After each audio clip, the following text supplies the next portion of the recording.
All right, all right, all right, all right. This is You Can't Make This Shit Up.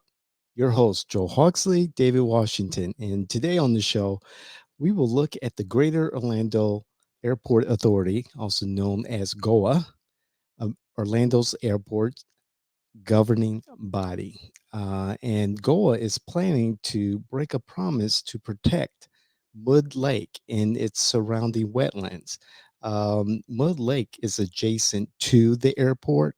And so there's an idea that this is possibly great opportunity for development.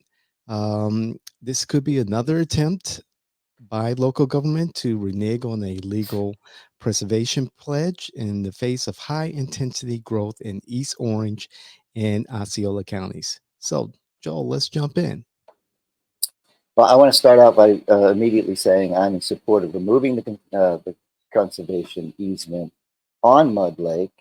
Um, this is not a promise given or a promise broken. This is a easement that was developed in the growth of a addition to an expansion of the airport, another runway. This is not in the authority of the airport as much as this is in the authority of our elected water conservation or water management team. So the Orlando International Airport's request to remove the conservation easement on Mud Lake, it presents an opportunity to balance environmental protection with the needs of a growing community. Removing the easement would benefit the airport, the local economy, and air travel safety. At the same time, minimizing the environmental impact can mitigate through careful planning and responsible development. So that's where I'm going to stand on this one, David. It's probably more beneficial to for safety because of the amount of foul that we have uh, in that area now and the dangers it poses to our aircraft. Very valid points. And I don't think there's anything that I disagree with what you just said.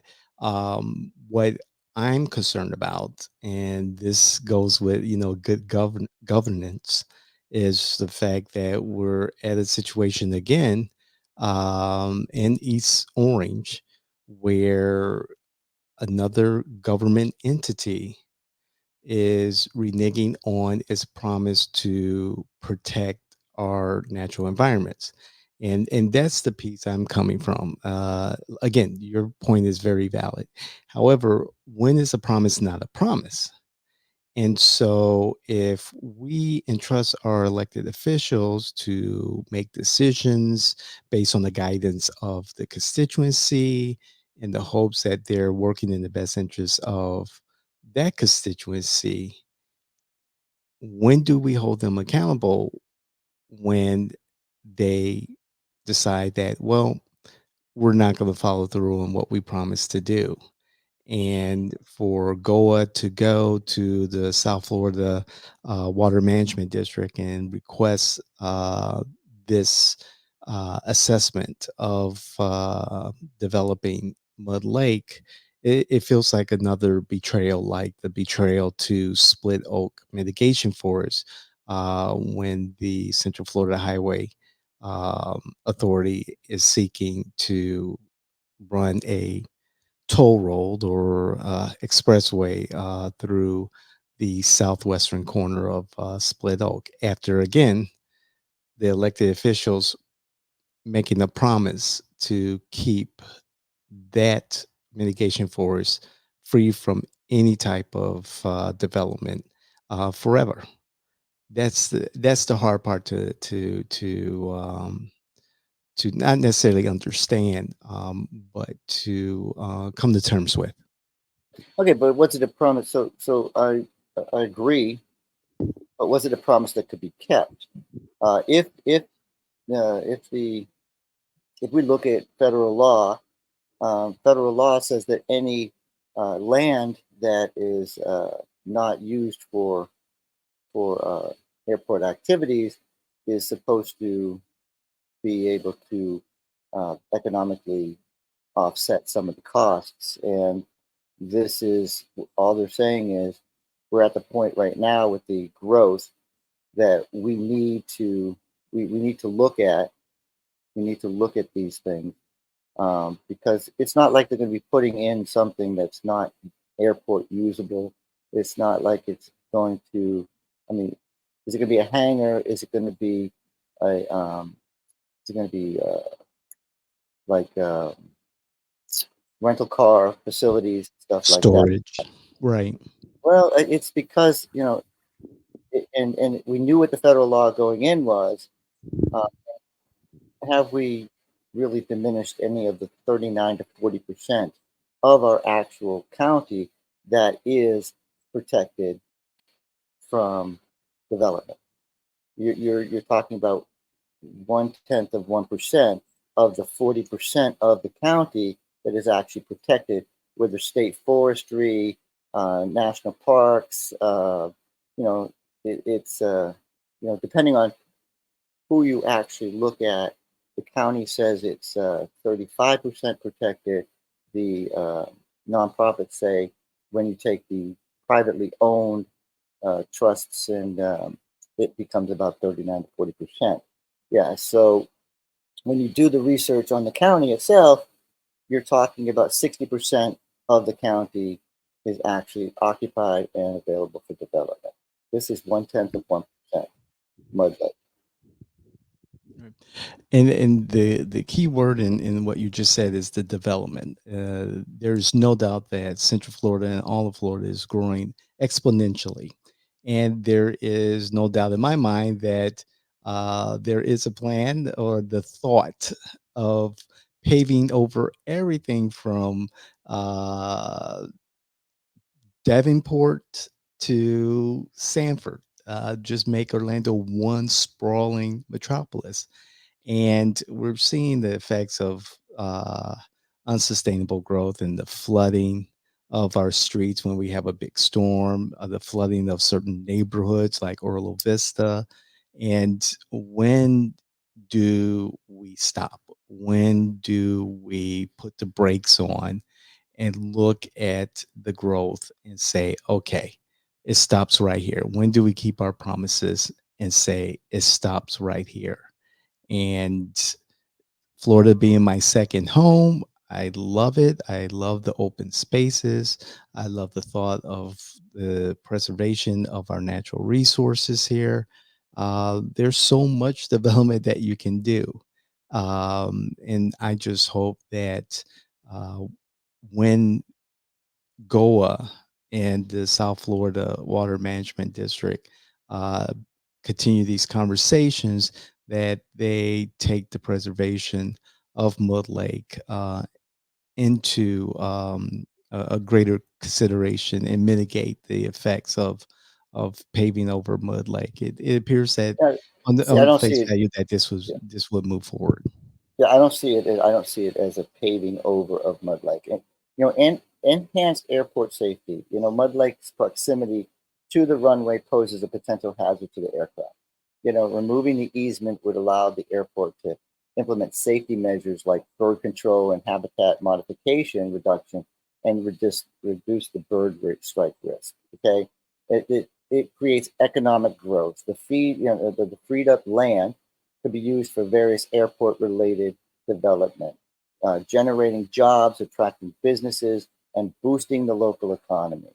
You know, these developments could include cargo facilities, maintenance hangars, or just office space, which I take Right. office space off of there because of our impact of COVID. I And looked at improving the mhm. infrastructure. I looked at improving the infrastructure. The additional revenue generated could be used to improve airport infrastructure, enhancing the travel experience for passengers and airlines alike. This could include investments in terminal upgrades, ground transportation options. If you've been in the Terminal C, it definitely needs to have a moving sidewalk because that thing is huge. I mean, Right, the right. things that this could do, but addressing the environment, that's where I think you really bring a great point, David. And in my research for this, I take the the emotion of emotion out of it, like you'd say. And while its environmental impact remains a priority, right? The responsibility development practices can be mitigated Hmm. by habitat preservation, designing areas within the airport grounds for wetland restoration and wildlife habitat creation. Plenty that's like that prevents the paving over. The water quality management, implementing measures to prevent pollution, runoff, and effects of the surrounding wetlands. Okay, and then community engagement to make sure Hmm. that they were working in collaboration with the environmental groups and make sure that they they're happy with where we're going. Again, I do see exactly where you're coming from, but I think that we can be environmentally impactful and at the same time making the airport a better functioning area, safer for travel, and still preserving. Mud Lake is not accessible. You're not going to go fishing in Mud Lake. As much as it might sound like that in the article, Mud Lake is not accessible to the average person. This will make it accessible. This will make it this will make it accessible. It will make it functional, and we can make it environmentally safe. And I just have to push back on the risk to airport security and to incoming and outgoing aircraft. The Orlando Sentinel went to Mud Lake back in 2015, and they did a write up in regards to what they saw and the impact as Mud Lake and the surrounding wetlands has to the airport, especially after they just implemented a north south and an additional east west runway. And they stated that they were able to launch boats into Mud Lake with practice efficiency and netted a large haul of fish that were taken away and released into other lakes to minimize the amount of birds that will come into Mud Lake and um, potentially interfere with air traffic. They said that, in contrast to the airport's current claim, there was convenient and direct access to Mud Lake in order to minimize the bird population and its effect on airport security and airline security.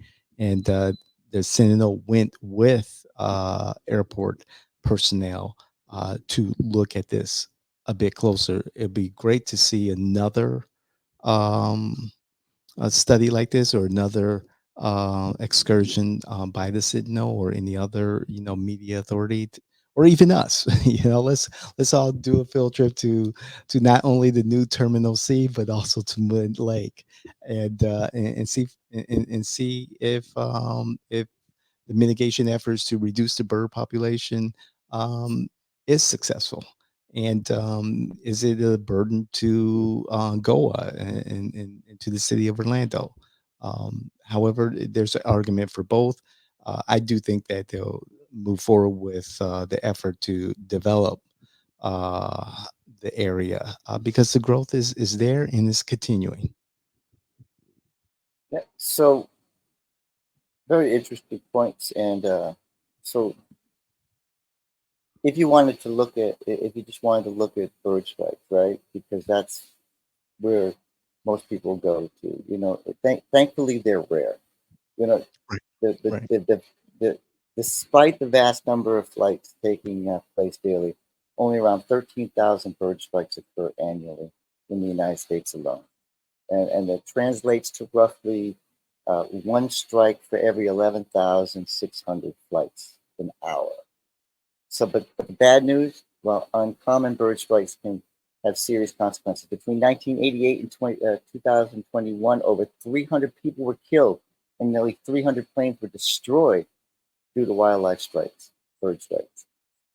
You know, the species that are involved is the waterfowl, ducks, geese, swans.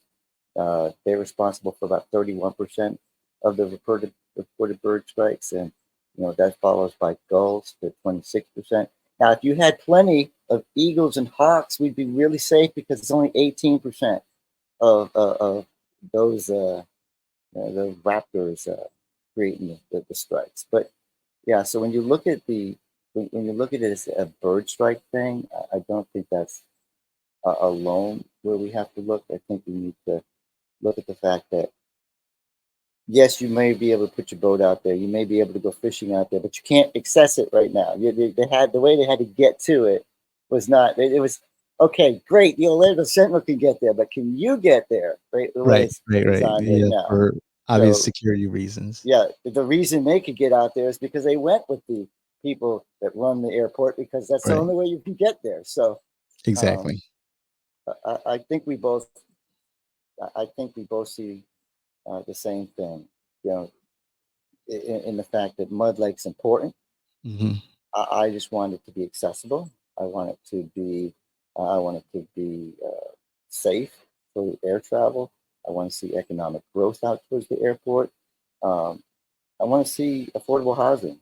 We can't build affordable housing because we can't even decide what we're going to do about this area. And the water flooding that you talked about, that's a government problem. Those are Mhm. there's solutions out there that the government hasn't invested in. There's plenty from the research I've seen. Even the government of Orange County says there's plenty of protected land in the county at 23,000 acres minimum, or 20 or they say 35%, 30 some odd percent. Right. Right. So we're only using 60%, and we still have plenty in the 60% to develop. I think this is a minute thing, and just something that the Sentinel can get our environmentalists ire up and get them out to vote. So thank you very much, David. You can't make this shit up. I think you a great topic. I appreciate it. I thank God I finally had something I could do my research on and really know, because working for John Micah and being around the transportation industry, this was fun. So thank you very much, David. We will protect Mud Lake as best we can. All right. This is You Can't Make This Shit Up. We are your political innovators, Joel Hawksley, David Washington. We'll see you the next time. Please like, share, comments. We love your comments. We love responding to your comments. And we are here to have that conversation. Join our community. Please subscribe. We're out.